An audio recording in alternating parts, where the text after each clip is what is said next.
मांझी के भयानक एक्सीडेंट के बाद पूरे परिवार की दुनिया जैसे एक ही पल में उजड़ जाती है। उन्हें आनन फानन में अस्पताल ले जाया जाता है, जहां हर सेकेंड भारी पड़ रहा होता है और हालात इतने नाजुक होते हैं कि डॉक्टरों के चेहरे पर भी चिंता साफ झलकने लगती है। मांझी की हालत पल पल बिगड़ती चली जाती है। मशीनों की आवाजें, डॉक्टरों की भागदौड़ और अस्पताल का वो डरावना सन्नाटा हर किसी के दिल को दहला देता है।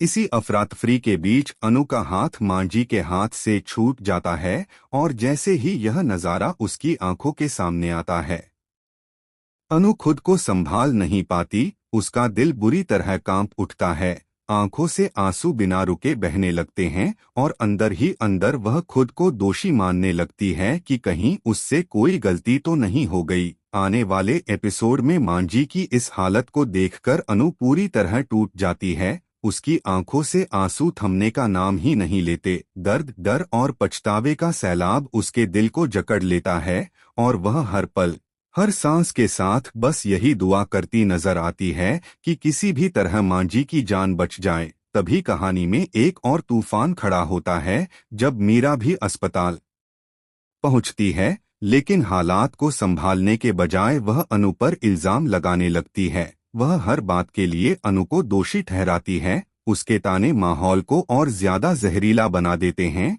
उसी बीच डॉक्टर आर्यावर्धन सर को साफ साफ बता देते हैं कि मांझी के शरीर में खून चढ़ाना बेहद जरूरी है और वह भी अगले 2 घंटे के अंदर। अगर समय पर सही ब्लड नहीं मिला तो मांझी की जान को बड़ा खतरा हो सकता है।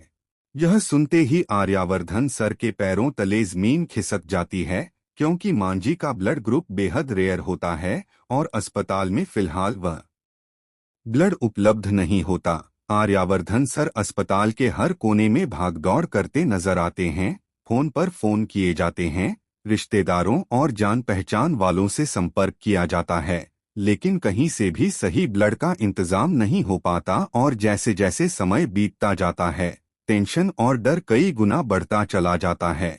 इसी बीच मीरा अनु के पास आकर फिर से उस पर इल्जामों की बौछार शुरू कर देती है। वह कहती है कि अगर अनु वहां मौजूद न होती तो शायद मांझी का एक्सीडेंट ही नहीं होता। ये शब्द अनु के दिल को छलनी कर देते हैं, लेकिन तभी अनु